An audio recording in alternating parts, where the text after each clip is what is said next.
Entonces comienza la segunda clase del curso El hombre, realidad y misterio. Esta segunda clase corresponde al viernes 14 de agosto de 2026. Voy a comenzar compartiendo un poquito mi pantalla, a ver si la encuentro. Espérense un segundito, encuentro lo que quiero compartir.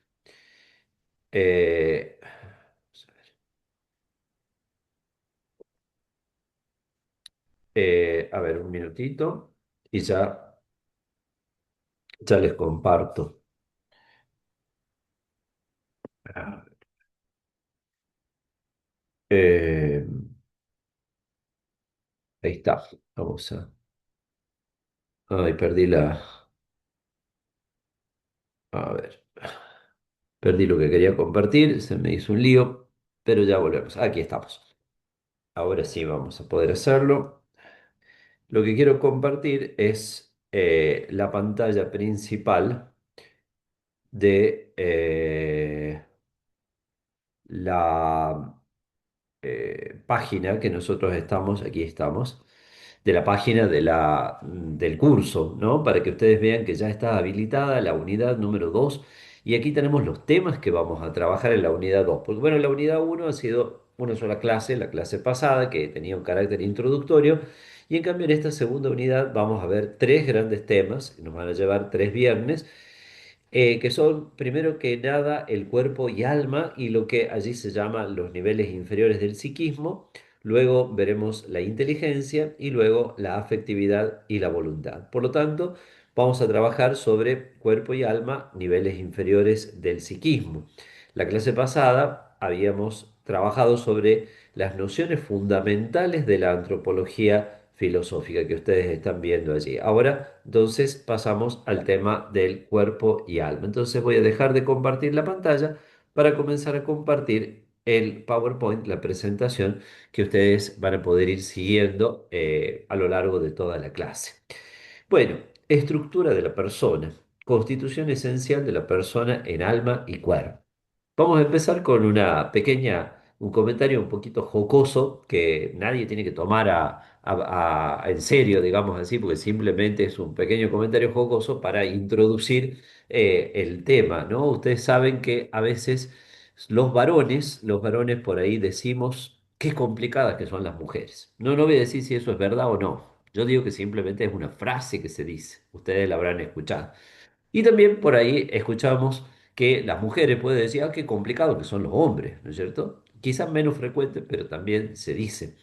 Y un poco, ¿para qué digo esto? Bueno, para llegar a la conclusión de que los seres humanos somos complicados, o si quieren ustedes lo digamos con una palabra mejor, que no suene tan peyorativa, que no suene tan negativa, digamos, los seres humanos somos complejos.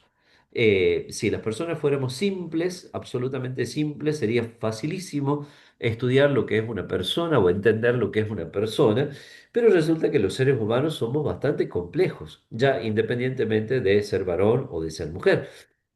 Entonces somos complejos y tenemos una estructura esencial que es lo que vamos a tratar de ir desentrañando un poquito en esta clase.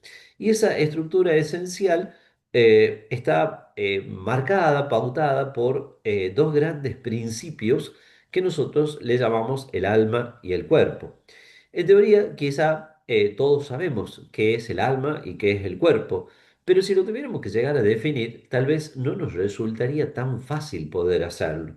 Por eso nosotros poco a poco vamos a ir avanzando en esta cuestión para ver qué es lo que significa cuando nosotros hablamos de alma y qué es lo que significa cuando hablamos de cuerpo. Fíjense que en este tema, antes de entrar a la caracterización en sí del alma y del cuerpo, les señalo yo dos errores que nosotros tenemos que procurar evitar. En primer lugar, el monismo, la palabra griega monos significa uno o único. El monismo sería aquella posición filosófica que se ha dado muchas veces a lo largo de la historia, que reduce la persona a una sola dimensión. Y como claramente la dimensión innegable es la dimensión física o corporal, el monismo normalmente es de naturaleza materialista. Entonces, Cuando nosotros escuchamos decir el hombre no es nada, el hombre, todos vamos a ser cenizas, ¿no es cierto? Como dice, hay una canción folclórica que dice, recordar el carnaval que todos seremos cenizas, así como diciendo, no te hagas problema que todos vamos a terminar en el mismo lugar, no hay nada de nosotros que vaya a quedar para después. El monismo materialista nos dice que la persona solo tiene esa dimensión física y corporal. Y fíjense ustedes que es una postura tremendamente pesimista porque si solo tenemos esa dimensión física o corporal, evidentemente no valemos nada porque podemos tener nosotros ahora una consistencia o una existencia en el ámbito de la historia, pero prontamente eso pasará y no seremos más que ceniza. Pero también hay que evitar, además de este error del monismo, el error del dualismo. El dualismo parece que estuviera más acertado porque nos habla de que hay dos dimensiones, dual, dos, ¿no es cierto? Que hay dos dimensiones en el ser humano, pero esas dos dimensiones que normalmente le llamamos el alma y el cuerpo, el dualismo las yuxtapone. ¿Qué quiere decir yuxtapone? Poner dos cosas a la par sin que tengan nada que ver. Supónganse yo tengo este teléfono celular y este estuche de anteojos, lo pongo a la par. ¿Qué tienen que ver el uno con el otro? Nada, no tiene nada que ver. Están simplemente puestos a la par. Entonces, fácilmente se los puede separar. Cuando dos cosas están meramente yuxtapuestas, yuxta a la par, poner a la par, entonces, fácilmente se las puede separar y entonces no hay una verdadera unidad sustancial. Esto es lo que también pensaron muchas filosofías de las épocas antiguas y también modernas, como diciendo, sí, sí, existe un alma, pero el alma está como encarcelada dentro del cuerpo, el alma no tiene nada que ver con el cuerpo, el alma es como un pequeño soplo que está guardado dentro del cuerpo. Y por lo tanto, ese dualismo también es como insuficiente para explicar lo que es la persona, porque la persona es una verdadera unidad, no es simplemente una juxtaposición de dos cosas que se ponen la una a la par de la otra. Entonces, ni el monismo materialista, que reduce la persona a sus meras condiciones físicas y materiales, ni el dualismo que nos habla de dos principios como si fueran independientes, autónomos, separados el uno del otro o fácilmente separables, ni el monismo ni el dualismo explican adecuadamente lo que es la persona.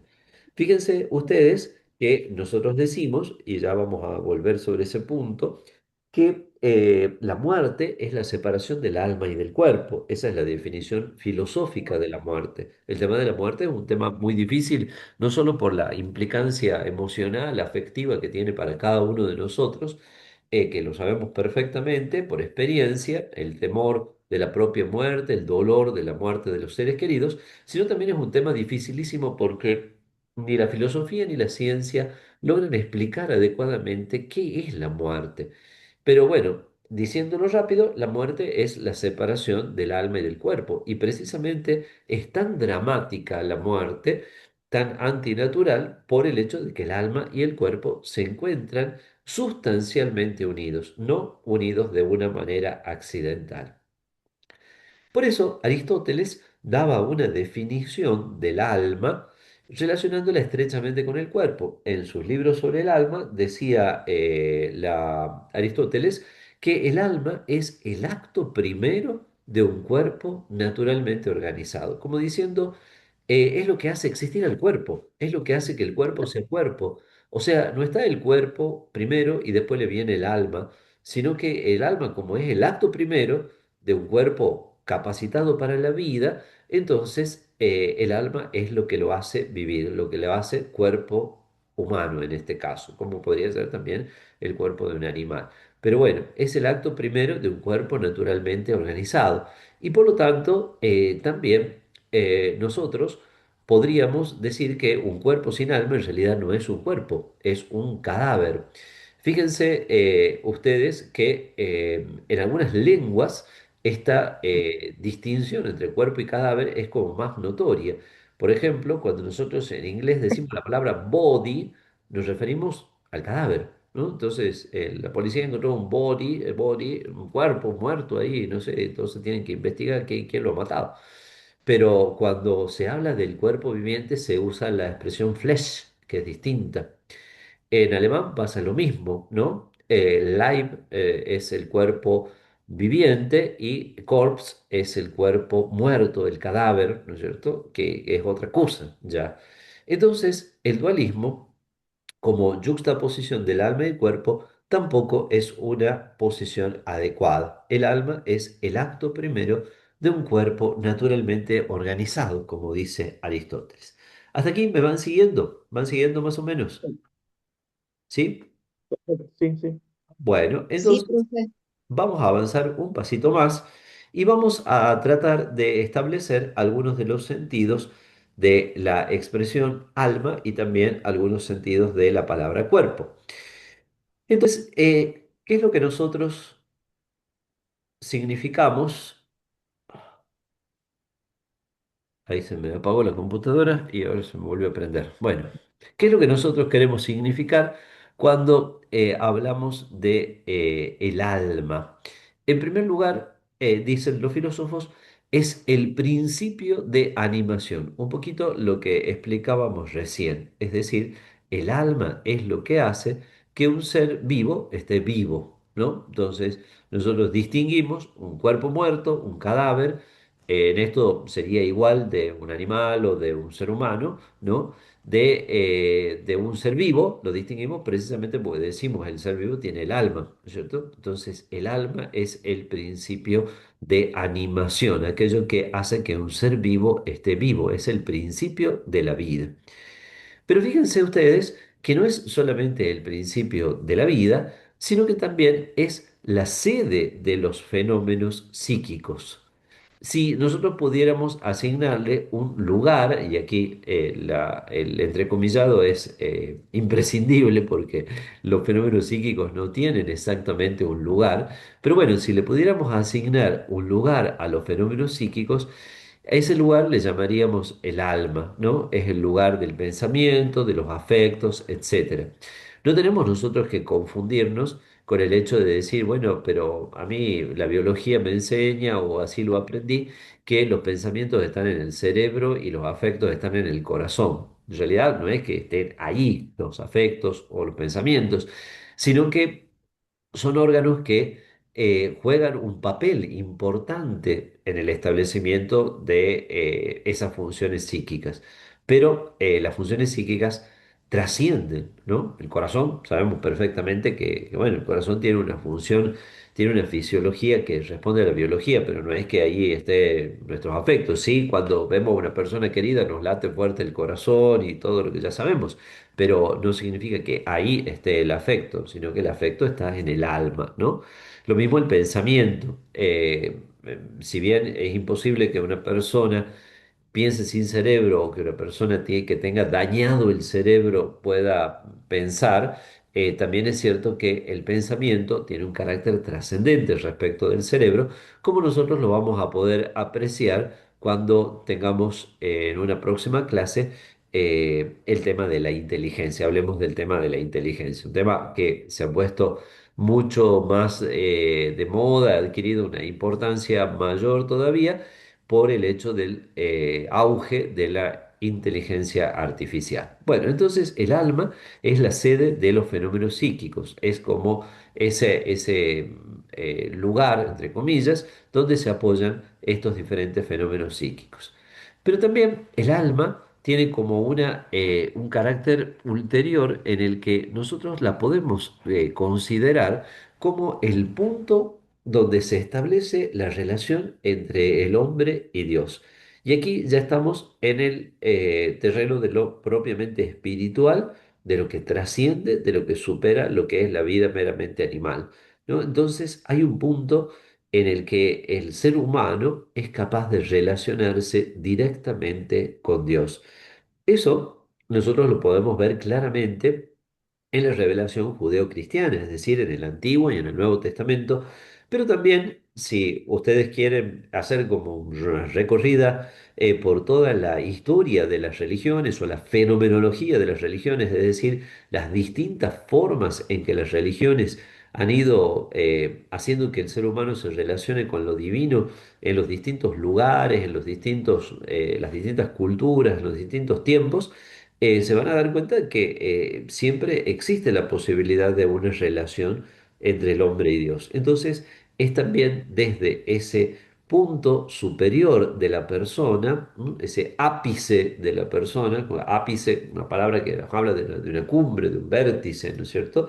Desde ese vértice de la persona que nosotros llamamos el alma, es desde donde es posible establecer, entablar esa relación del hombre con Dios. Entonces ahí tenemos un nuevo sentido de la palabra alma. Y finalmente, el alma es ese yo personal, dice allí, que se expresa y se realiza en el cuerpo como fuente de actividades libres y personales.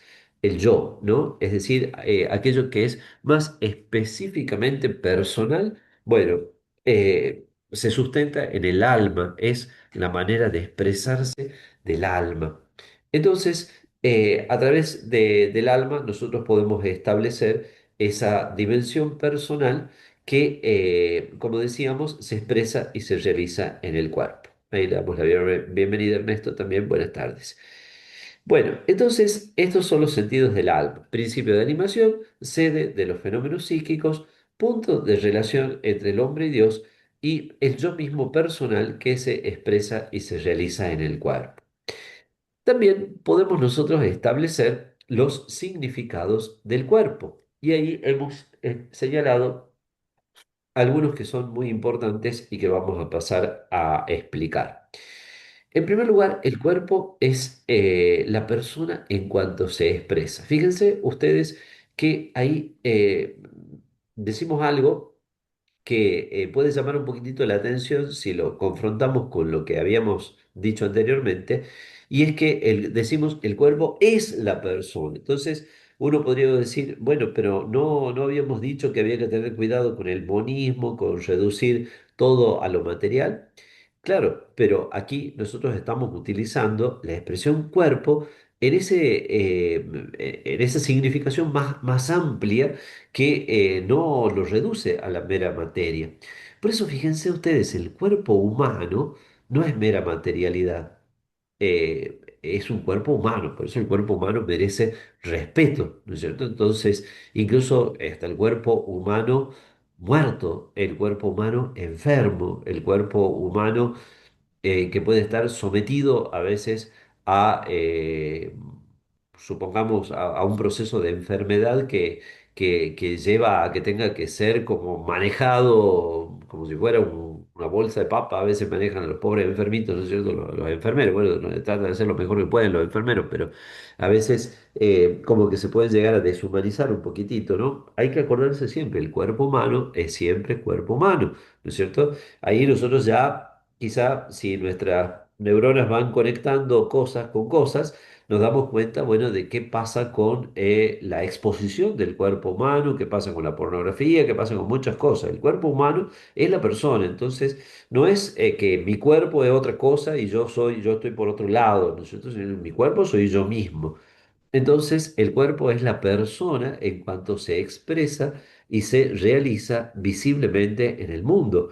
Por eso, fíjense ustedes también la importancia que tiene nuestra presentación corporal. No es que nosotros tengamos que vestirnos todos iguales o ser todos iguales, pero sí es cierto que la manera en que nosotros nos presentamos físicamente también está diciendo algo acerca de nosotros, es decir, diciendo algo acerca de nuestra personalidad, ¿no? Porque el cuerpo es la persona en cuanto se expresa, el cuerpo es la persona en cuanto se realiza visiblemente en el mundo. El cuerpo tiene un segundo significado que es el de la presencia, es medio de la presencia en el mundo.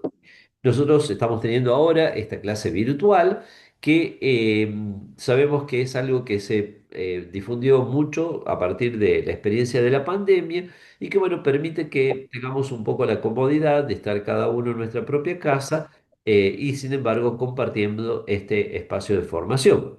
Pero también sabemos que no es lo mismo que estar todos juntos, ¿no es cierto? En este momento, no sé, Ernesto me podría estar convidando un mate de eso que está tomando,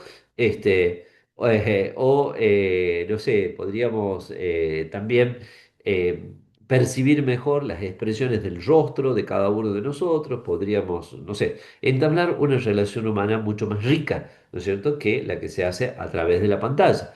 La pantalla, como todo sucedáneo, tiene su lado bueno y su lado malo. Su lado bueno es que nos permite comunicarnos, ¿no es cierto? Todos supimos muy bien que las pantallas en la pandemia nos ayudaron mucho cuando no era posible el encuentro físico.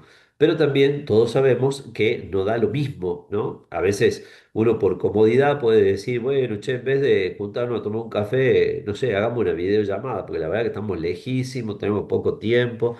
Pero bueno, no es lo mismo hacer una videollamada con un amigo, con un hermano, que si pudiéramos sentarnos cara a cara con la otra persona. El cuerpo entonces es medio de la presencia en el mundo y a los otros. Y eso, fíjense ustedes, habla también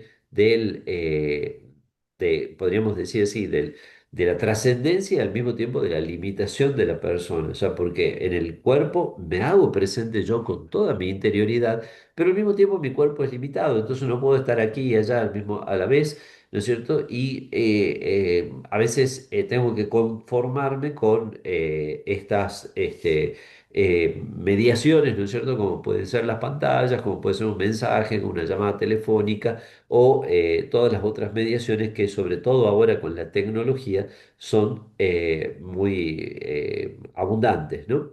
Entonces, presencia. También el cuerpo es un medio del lenguaje verbal y no verbal. Qué importante que es esto, porque ustedes saben perfectamente que existe un lenguaje verbal, pero también existe un lenguaje no verbal. La manera de expresarnos, la expresión de la cara, la expresión de las manos, la manera de vestir, la manera de disponer nuestro cuerpo, ¿no es cierto? Los que somos docentes sabemos muy bien cuando el alumno está sentado derechito o cuando está tirado en el pupitre. Parece que el chico no le interesa mucho la clase, ¿no es cierto? Está ahí desparramado. Bueno, entonces ya con el cuerpo está hablando, ¿no? La manera de vestir también. Imagínense ustedes, que nosotros no vamos vestidos de la misma manera a todos lados. No iríamos, supongamos, a una playa vestido como a una fiesta, ni iríamos a una fiesta como nos vestimos para ir a la playa, por decir un simple ejemplo, o no como nos vestimos para ir a hacer deporte, ¿no? Entonces, el modo de vestir es también una manera de hablar, es una manera de hablar. Y por eso, fíjense ustedes también, la exhibición excesiva del cuerpo es una manera de decir cosas, ¿no? Es como una manera de llamar la atención, pero al mismo tiempo también de perder un poquitito la dignidad, porque el cuerpo es como es expresión de la persona, el cuerpo también tiene su intimidad propia que no es conveniente ni es bueno, lo sabemos como por lógica, pero también a veces es necesario recordarlo, que se exhiba o que se exponga de una manera excesiva, ¿no? O en ámbitos que no corresponden. Bueno, entonces el cuerpo también es medio de lenguaje, es una manera de hablar. El cuerpo es principio de instrumentalidad. Fíjense ustedes que no dice que el cuerpo sea un instrumento, es una pequeña sutileza que es importante tener en cuenta, porque si nosotros dijéramos que el cuerpo es un instrumento, bueno, el cuerpo es un instrumento como una pala, un cuchillo, no sé, o cualquier otra herramienta que nosotros usamos, que es después de todo algo externo a nosotros. Pero el cuerpo no es algo externo a nosotros. Ya hemos dicho, el cuerpo es la persona, decía en el primer apartadito. Entonces, por eso decimos que es un principio de instrumentalidad y no un instrumento. Porque ciertamente a través del cuerpo nosotros podemos trabajar sobre el mundo, ¿no? Entonces, sobre todo las manos, ¿no? Tienen esa capacidad y después toda la prolongación de las manos, que son los infinitos artefactos que la tecnología ha sido capaz de establecer para nosotros y que, bueno, sirven para para el desempeño de nuestra vida. Entonces, el cuerpo como principio de instrumentalidad no es un mero instrumento, entonces a veces hay que tratar de dilucidar, desentrañar esa falacia que puede haber en algunas expresiones: yo con mi cuerpo hago lo que quiero. ¿Dónde está la falacia en que se dice yo y mi cuerpo como si fueran dos cosas independientes? Y no son dos cosas independientes. Tu cuerpo sos vos mismo, entonces lo que vos hagas con tu cuerpo lo estás haciendo vos mismo. Si tu cuerpo de alguna manera se utiliza, se envilece, se degrada, también te estás degradando vos mismo, ¿no? Bueno, entonces eso es como importante tenerlo en cuenta a la hora de asumir ciertas decisiones éticas, ¿no? Hoy en día, bueno, hay muchas maneras de instrumentalización del cuerpo, ¿no? Sobre todo a través de la exhibición, que con mucha facilidad en la cultura digital se puede monetizar, o sea, se puede convertir en medio de ganar plata, ¿no? Entonces, hay que tener cuidado de hacer ver que no por el hecho de que sea muy fácil sacar unas cuantas fotitos, iba a decir sacarme, pero no me voy a sacar yo ninguna fotito, y aparte a mí no creo que me den ni un mango por mi cuerpo. Pero los otros días una persona jovencita me decía: padre, desesperadamente no consigo trabajo, me voy a hacer una cuenta en estas aplicaciones que se suben las fotitos y uno monetiza, ¿no es cierto? Claro, una chica jovencita puede pensar que esa es una salida económica. ¿Y la dignidad? Tu cuerpo no es algo ajeno a vos, tu cuerpo sos vos misma, entonces vos misma te estarías vendiendo como una mercancía. Ya sé que el tema de la falta de dinero y la falta de trabajo puede ser pesado, puede ser duro, ¿verdad? Pero cuidado, ¿no? Que el cuerpo no es un mero instrumento, sino que el cuerpo sos vos mismo, sos vos misma. ¿M? Bueno, por eso principio de instrumentalidad y no instrumento.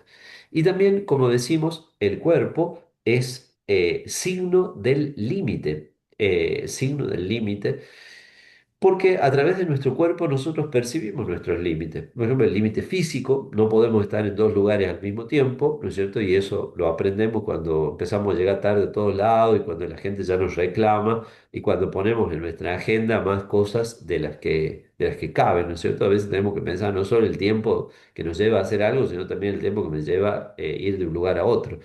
Bueno, pero también el cuerpo se convierte en signo del límite cuando experimentamos la enfermedad y la muerte. Fíjense que a través del cuerpo llegan nuestras limitaciones físicas, y una enfermedad corporal a veces puede limitar de una manera como sorprendente incluso nuestra vida, ¿no? Porque a veces un simple, no sé, ataque al hígado no nos deja pensar, y quizá tenemos que pensar en algo o trabajar y no tenemos cabeza para trabajar por esa situación, ¿no? Ni qué decir cuando las enfermedades son más graves. Y por supuesto, mucho más también cuando se asoma la perspectiva de la muerte. La persona sabe que la muerte es un horizonte, eso lo vamos a decir también enseguida, y lo sabe precisamente a través de las limitaciones del cuerpo. Un gran humanista de la época moderna que se llama Blas Pascal dice: el hombre es un junco, una caña pensante. Bueno, ahí está él un poquito bajo el influjo de Descartes, que decía: el hombre es sustancia pensante y sustancia extensa. Pero dice: el hombre es una caña que piensa, dice, una caña, quebradizo como una caña. Y dice Pascal con mucha agudeza: no hace falta que el universo entero se confabule contra él para matarlo. Dice: un vientito ya lo mata, ¿no es cierto? Un virus, una pequeña, un microorganismo ya puede producirle la muerte. Una situación que se desencadena en un instante le puede producir la muerte. Y dice: pero el hombre tiene una ventaja sobre el universo, que él sabe que puede morir. que sabe que va a morir y entonces puede hacer de la muerte también una tarea, puede hacer también de la muerte algo plenamente humano y personal y nosotros por ahí conocemos personas que no solo han vivido de una manera humanamente muy plena, sino también que han sabido darle a su muerte esa plenitud de sentido. Bueno, entonces estos son los sentidos de la palabra alma, los significados del cuerpo y si hasta aquí estamos claritos, podemos dar un pasito más. ¿Alguna pregunta, alguna duda respecto de esto?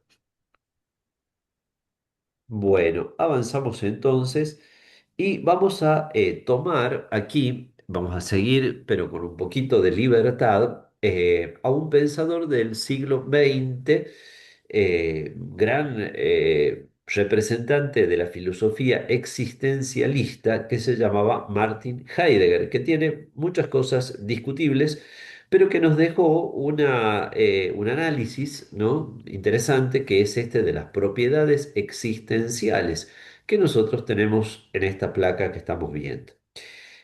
Vamos a ver un poquito. Heidegger decía, con a veces ese estilo medio críptico, medio difícil de entender, medio hablando en difícil de los filósofos, que el ser humano es un ser ahí, ¿no? Si en alemán decía Dasein, ¿no? Un ser que está ahí. El ser humano siempre es y actúa en lo concreto, ¿no?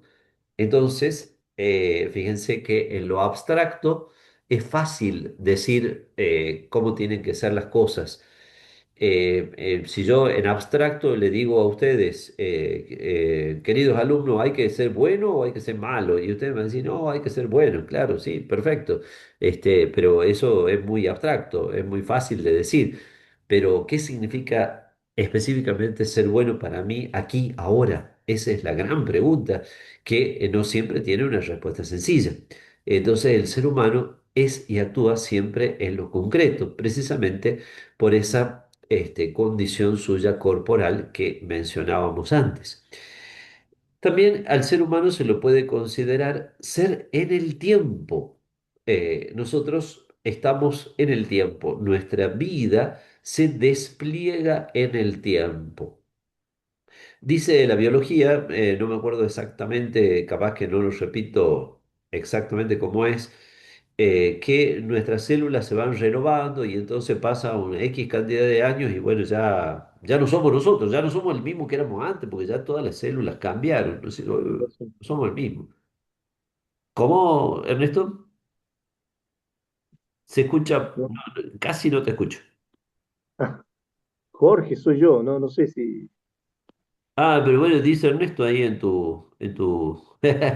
abajo. hasta- sí, están... No, no, no, Ah, no, sí, Jorge, el que está hablando, perdón. Yo pensaba que la estaba hablando continuación Ernesto. de, o sea, la renovación atómica que el cuerpo tiene, que Sí, es constante. Sí, perfecto, sí. perfecto. Entonces, algunos dicen, bueno, como se renueva permanentemente el- las células, ya no soy yo. Bueno, soy yo. No, no, no dejemos no, que entren esas ideas un poco extrañas, porque el ser humano tiene una unidad. La vida humana es una narrativa. Es decir, es una existencia desplegada en el tiempo en la cual nosotros hacemos como la síntesis de nuestra propia vida a cada momento.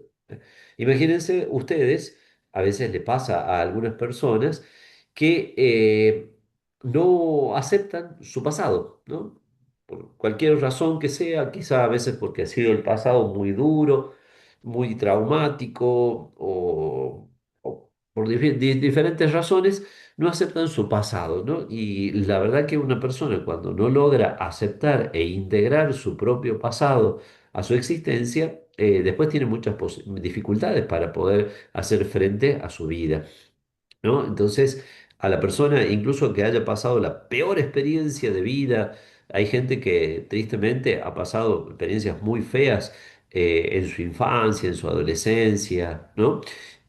Bueno, aun cuando uno haya pasado la peor experiencia del mundo, uno tiene que saber integrar eso a su propia vida porque somos seres unitarios que nos desplegamos en el tiempo. Entonces, aceptarnos con nuestro pasado es muy importante porque si el pasado ha sido culpa de nosotros, el ser humano siempre tiene la capacidad de corregir su rumbo y de cambiar. Y si el pasado no ha sido culpa de nosotros, posiblemente nos dejará con heridas, pero también la misma capacidad de sobreponernos a esas heridas marcará como una fortaleza y permitirá que nosotros despleguemos mejor las potencialidades que tenemos en nuestra vida. ¿No? Bueno, entonces, ser en el tiempo. También el ser humano debe ser entendido como ser en el mundo. El ser humano es parte del mundo, pero al mismo tiempo lo trasciende, porque el ser humano si está en un mundo no puede desentenderse de él. Fíjense ustedes, y esto por ahí lo han reflejado algunas películas, eh, algunas, eh, algunas películas que por ahí muestran a personas que viven una realidad totalmente virtual, están todo el día frente a una computadora, ya no son ellos mismos, sino son una especie de avatar o de figurita de videojuego, van jugando o interactuando con otros, pero en realidad siempre hay que volver a lo que cada uno de nosotros somos, al lugar donde estamos en el mundo, a nuestra presencia en el mundo, que al mismo tiempo es capacidad de trascenderlo. Entonces, es muy importante esa experiencia con el mundo concreto, ¿no? Por eso la dedicación excesiva a las pantallas, especialmente en el caso de los niños y de los jóvenes, puede ser como un factor bastante negativo. Es decir, está bueno que le pegue el sol, que le pegue la lluvia, que se moje, que se embarre y que, no sé, y que se pegue un golpe y le duela y después se levante y siga caminando. Si no hace todo eso, en cierta manera va a estar como ajeno al mundo, ¿no? También cada uno de nosotros puede crear su propio mundo, no en el sentido irreal o ilusorio de crear un mundo que no existe, sino de superar lo que es la mera materialidad del mundo. El animal, con suerte, va a lograr adaptarse al mundo, se va a adaptar a su medio, ¿no? Y entonces para poder de esa manera seguir viviendo. Nosotros creamos un mundo propio y por eso vemos cómo la cultura va transformando la naturaleza, la civilización y la cultura transforman la naturaleza. Bueno, somos también un ser con los otros. Los vínculos con los demás constituyen al hombre en su dimensión esencial como existencial. Nosotros decimos yo soy yo, pero yo no podría ser yo si no existiese también un tú, no existiese una segunda persona.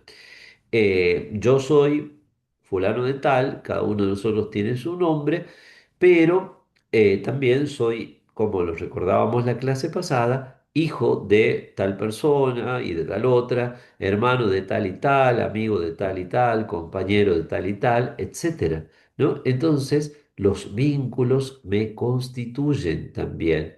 No puede existir un ser totalmente desvinculado y hay vínculos que son esenciales, como por ejemplo los de la paternidad, maternidad, filiación, fraternidad, ¿no? Hay otros que sí pueden ser más como accidentales, ¿no? Decir, bueno, soy compañero de trabajo de tal, pero después cambio de trabajo, ya no lo veo más a esa persona. O incluso a veces hasta con dolor soy amigo de alguien, pero bueno, un buen día, no sé, ya nuestros caminos se separaron y ya no soy más amigo de esa persona. Pero algunos vínculos sí son esenciales. La ruptura generalizada de los vínculos que se vive hoy, que algunos lo toman como una especie de expresión de la libertad, sin embargo, es negativa, porque cuando el hombre, el ser humano, se queda sin vínculos, es como si no tuviera ya de dónde agarrarse. Y eso es como algo negativo, no positivo, ¿no? Entonces, la persona bueno, que no sé, que rompe permanentemente su relación de amistad, su relación de pareja, su relación de todo, ¿no es cierto? Bueno, no es en general una persona más plena que la que es capaz de establecer vínculos que perduren con el tiempo. Bueno, ser para la muerte, ya explicábamos el tema de la muerte como horizonte y límite inevitable. Y acá nos detenemos un poquito en esta última expresión que es poco paradojal, como a veces les gusta a los filósofos, ¿no? Ser absoluto y relativo, ¿no? ¿Por qué el ser humano es un ser absoluto? Porque tiene un valor ineludible, innegociable, ¿no? Eh, Llevamos tantísimos siglos de historia y los seres humanos no terminamos de convencernos que un ser humano no se puede comprar, no se puede vender, no se puede negociar, ¿no? Eh, el ser humano es un ser absoluto en ese sentido. Su vida tiene un valor absoluto. Pero es al mismo tiempo relativo, porque es siempre referencial a los otros y a un absoluto. Entonces, un gran filósofo y psiquiatra de nuestro tiempo llamado Viktor Frankl, fundador de la logoterapia, decía que el ser humano es relativo, dice, o que los valores son relativos, decía él, pero no en el sentido de un relativismo, como diciendo, bueno, cada uno tenga sus valores y cada uno haga lo que se le dé la gana, total, la libertad es libre, viva el relativismo. No, decía él, los valores son relativos a un supervalor absoluto, es decir, a una referencia que es ineludible en última instancia, ¿no? Bueno, todo ese tema de la relatividad de los valores también es un tema bastante fuerte que juega en el campo de la ética y que, bueno, ahora no podemos ponernos a desarrollar, pero que por lo menos para mí es importante que ustedes lo tengan presente, ¿no? Entonces, el ser humano como un ser absoluto, pero siempre con una referencia a un absoluto que lo trasciende, o sea, tiene un valor innegociable pero al mismo tiempo no es la última referencia de todo. El ser humano siempre trasciende a otra cosa, ¿no? Trasciende a otra realidad. Eh, bueno, eso como digo nos llevaría muy largo si lo lleváramos al terreno de la ética, porque nos llevaría a pensar, ¿no? Bueno, ¿cuál es el fundamento de los valores éticos? ¿Por qué no hay que robar? ¿Por qué no hay que matar? Simplemente porque lo dice una ley, porque lo dice el Estado, o por qué, ¿no? Si nosotros no encontramos una referencia absoluta, ninguno de esos valores va a subsistir y va a permanecer como un absoluto. Pero bueno. Pasemos en esta última partecita que de la clase a considerar cómo el alma, principio de vida, principio de todas nuestras actividades esenciales, según la visión de Aristóteles, que sostenida por gran parte del pensamiento antiguo y medieval, eh, y no por antiguo y medieval menos valiosa, eso es importante decirlo también, el alma, según Aristóteles, podemos nosotros considerarla como con tres vertientes o ramas de actividad, o hablar de una tripartición del alma. No quiero decir mucho tripartición del alma, aunque esté ahí escrito, porque no es dar la idea de que existen tres almas distintas. Hay una sola alma que cumple tres tipos de funciones. La más elemental de esas funciones es lo que los antiguos llamaron el alma vegetativa. Para los antiguos, los vegetales estaban dotados de vida y por lo tanto también tenían un alma, pero claramente no es un alma ni humana, ni animal, ni espiritual, sino que es simplemente un principio de vida. El antiguo, con mucha lógica, decía, si yo eh, tengo una piedra, la piedra no le pasa nada. Salvo que le pase algo desde afuera, o sea, que venga alguien y parta la piedra o haga cualquier cosa con la piedra. Pero en el caso de los vegetales, yo veo que hay un principio interior de vida, porque el vegetal crece, se desarrolla, da hojas, da flores, da frutos, etcétera. Entonces, ahí ellos consideraban un alma vegetativa que cumple tres funciones. La función de la nutrición, por la cual asimila los elementos exteriores a su propio cuerpo, la función del crecimiento y la función de la reproducción que se da, como perfectamente sabemos, en los vegetales, por la cual se da un individuo de la misma especie a partir de un individuo progenitor, por así decirlo, ¿no? Bueno, no entramos en detalle de eso porque creo que es bastante claro. La nutrición, el crecimiento y la reproducción son como las tres funciones esenciales del alma vegetativa. Pero si nosotros subimos un escalón más en la vida, en la escala de la vida, nos encontramos con el alma sensitiva. Es el alma propia de los animales, que también nosotros compartimos con ellos estas funciones del alma, claramente. Nosotros, haciendo como una descripción muy rápida, esto no tiene ninguna pretensión de querer agotar lo que es el ámbito de la zoología, ¿no es cierto? Como tampoco la placa anterior de agotar lo que es la botánica, eso queda para esas ciencias. Acá simplemente estamos haciendo una consideración general para llegar al hombre y entender que nosotros somos, como decíamos los antiguos, una síntesis de todo el universo, ¿no? Entonces, el alma sensitiva nos permite entender los actos del animal. El animal tiene conocimiento a través de sus sentidos, tiene una capacidad de tender y también tiene movimiento local, cosa que las plantitas no tienen, ¿no? Bueno, entonces, eh, los actos del animal se pueden entender en base a sus capacidades cognitivas, que son los sentidos, ¿no? Los sentidos son sumamente importantes porque nosotros vamos a ver que en el caso del hombre los sentidos están en una estrecha relación con lo que es el ámbito de la vida superior o inteligente o espiritual. Por supuesto, sabemos bien cuáles son los sentidos externos, la vista, el oído, el olfato, el gusto, el tacto, pero en la clasificación de los sentidos internos hay como distintas posiciones, hay como distintas variantes. Eh, Allí los antiguos establecían cuatro sentidos internos, pueden ser más o pueden ser menos de acuerdo a diferentes criterios de clasificación, pero si nosotros nos atenemos a lo que decía Aristóteles, tenemos en primer lugar el sentido común, que es el que unifica todos los datos de los sentidos externos, el que unifica los datos de los sentidos externos, la imaginación que reproduce los datos de los sentidos en ausencia de ellos. Yo me puedo imaginar como un perro, aunque no esté viendo ningún perro. La estimativa que valora de acuerdo al bien o al mal que me producen a mí los estímulos sensitivos. Entonces un animal va a saber distinguir entre lo que le es beneficioso y lo que le es nocivo, y la memoria, que es capaz de colocar en el tiempo pasado los datos obtenidos a través de los sentidos, ¿no? Entonces, fíjense ustedes qué rica que es la vida sensitiva, y nosotros la podemos encontrar perfectamente en los animales.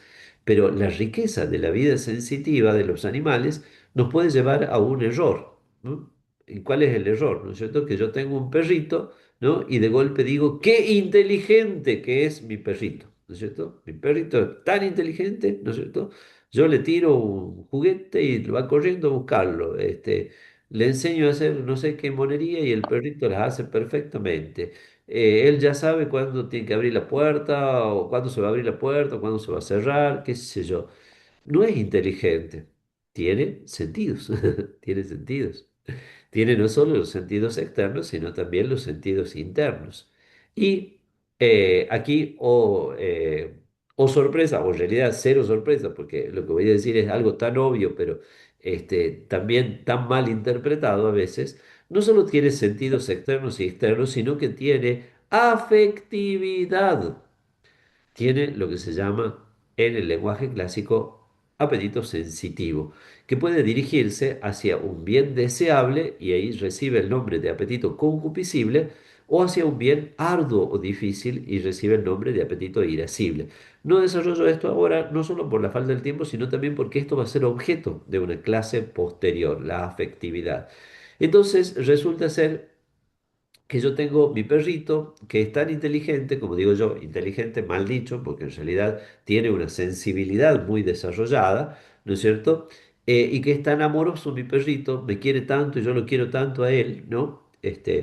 Bueno, sí, yo quiero mucho los animalitos, pero también me parece que es importante no exagerar el valor de los animalitos que no son humanos, ¿no es cierto? Y entonces yo lo quiero tanto a mi perrito y mi perrito me quiere tanto a mí que yo ya no necesito a nadie más en el mundo. ¿Para qué quiero otro ser humano? Los seres humanos son más molestos. Los seres humanos tienen también una subjetividad propia. El perrito, en el fondo, va a hacer lo que yo le diga. El perrito, en el fondo, siempre va a hacer lo que yo quiero que haga, ¿no? Y además, el animalito, en el fondo, es descartable, ¿no? Eh, eh, Tengo unos amigos que tienen una perra ya muy viejita, una perra que ellos la han querido tanto, porque bueno, también ha acompañado todo el crecimiento de los hijos y todo, ¿no? Y la última vez que fui hace poquito a su casa, la perra está realmente decrépita, no me imaginaba yo encontrarla tan anciana, la pobre perrita, tan mal, pero realmente está muy mal, está para morirse ya, ¿no? Y porque ya han pasado muchos años. Y mi amigo me decía, bueno, dice, ya lo vamos a llevar al veterinario para que le haga dormir, eufemismo, ¿no es cierto? Para que ya la mate. Y mi amiga no quería porque, bueno, ella le da compasión, el pobre animalito. Entonces ahí estaban viendo qué iban a hacer, ¿no? Pero fíjense ustedes, el animalito que tiene sensibilidad y por lo tanto eh, hablaría muy mal de nosotros maltratar inútilmente a un animal porque estamos haciendo sufrir a un ser sensible, por más que no sea humano. Tiene sensibilidad, pero no es humano.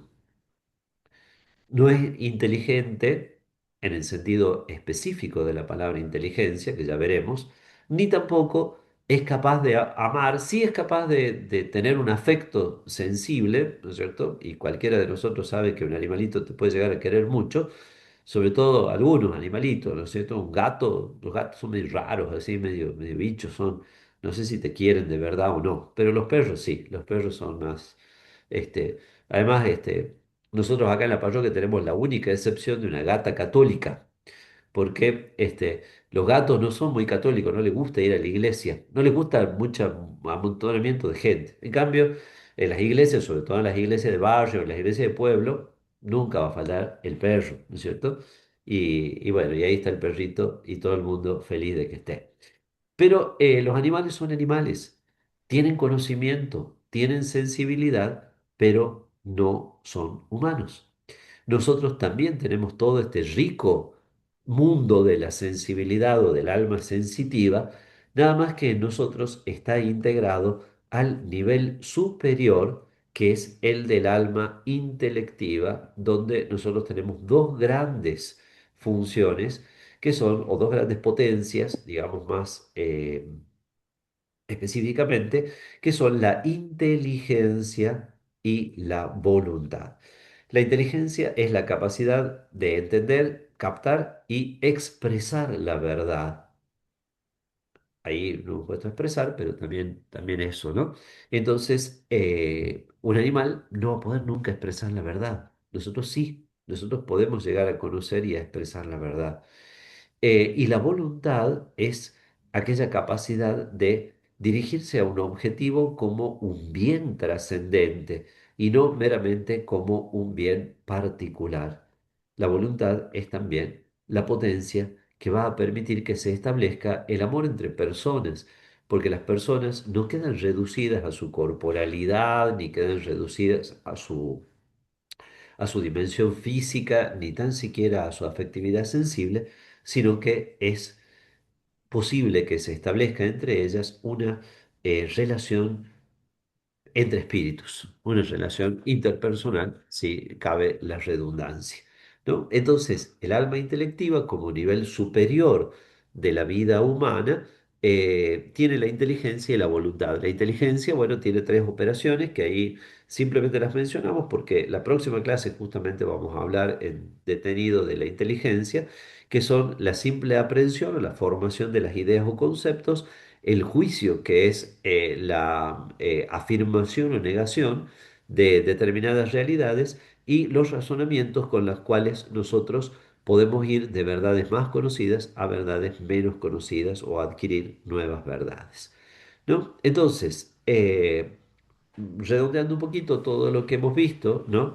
Decíamos al principio, la persona es compleja, la persona es complicada, si queremos nosotros, pero más que complicada, digamos compleja, porque la persona tiene una estructura en la cual entran diferentes elementos, el alma y el cuerpo, que no son dos cosas separadas, sino dos principios intrínsecamente unidos, y dentro del alma, las diferentes funciones, algunas más básicas de la vida vegetativa, que nos asemejan, si quieren ustedes, a la planta se nutre, nosotros también nos nutrimos, la planta crece, nosotros también crecemos.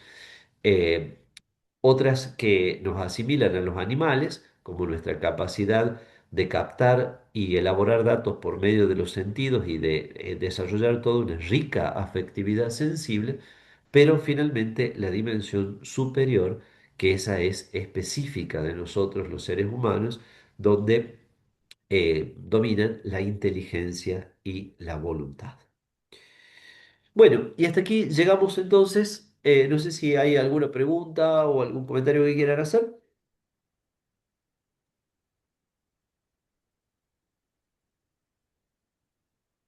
Padre, una preguntita. Sí, Todas las características existenciales es de Heidegger. sí. Ahora, ¿él toma el concepto de alma sustancialmente unida al cuerpo o tiene una visión dualista? No, no, no. De Heidegger solamente hemos tomado estas propiedades existenciales y las he reinterpretado a mi modo. No, no, no estoy tomando todo el sistema de Heidegger, ¿no? Heidegger tiene como una visión muy, muy compleja en la cual él no va, no está, digamos, en esa línea ilemórfica de Aristóteles, que es la que después hemos retomado, ¿no? Esta plaquita, si querés, es como una cosa un poco insertada en medio de otro esquema, simplemente para mostrar que de un filósofo contemporáneo, que no tenemos mucha coincidencia en otros aspectos, sin embargo podemos tomar algunos elementos que sí son válidos. Perfecto, gracias, gracias. Aclarada la duda. Ernesto, si estás hablando, libera tu micrófono porque estás en mudo. Ahí está. Ahí no, no te escucho. A ver, subo un poco. No, no, no te estoy escuchando. No. Algo debes tener desactivado de tu micrófono, me parece. No, no, no. Algo de la compu debe estar como con el micrófono desactivado. Si no, a ver, acá. Uy, ¿dónde está esto? Acá. Hay un. Voy a dejar de compartir yo. Aquí hay un chat. Mira, ¿ves? Ahí puedes escribir quizás, si quieres. Sí, Orlando. Sí, ¿cómo le va, profesor? Mire, aunque me da un poquito de vergüenza decirlo, estuve media hora intentando entrar a la clase. Yo a las 6 de la tarde en punto empecé a Ah, intentar, no sí, encontraba la forma de entrar a la clase. sí. Me pedía un usuario, una contraseña. Bueno, estuve media hora hasta que pude entrar.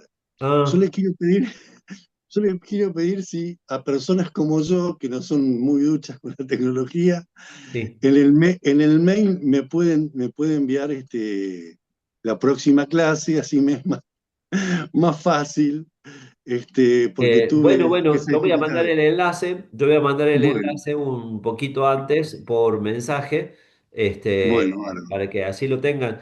Igual los problemas de conexión y eso por ahí tienen que hablarlo más con el soporte técnico. Yo tampoco soy tan ducho.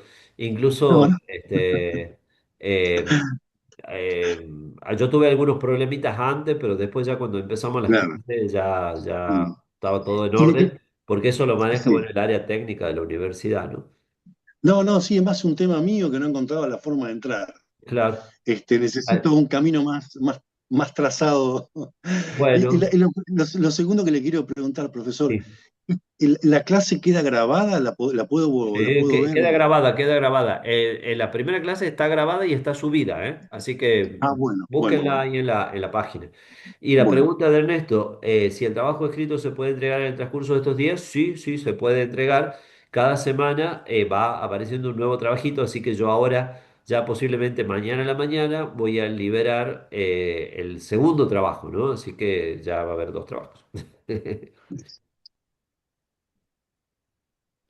También de 1000 páginas, de mil letras, 1000 palabras. No, no, no, creo que el segundo es hasta más sencillito, pero no lo adelanto, ya mírenlo cuando lo ponga en la clase. No, no, no tiene que ser muy difícil, no, no se compliquen la vida más de la cuenta, simplemente, bueno, es ir como quien dice, haciendo una retroalimentación de lo que uno ha visto en la clase y le sirve al profesor también para ver si el alumno va siguiendo o no va siguiendo, ¿no? Así que bueno. Bueno, sí, sí, vayan entregando en la medida de que el tiempo se los permita. Bueno, cualquier otra cosita, quedamos ya en contacto. Acá corto la grabación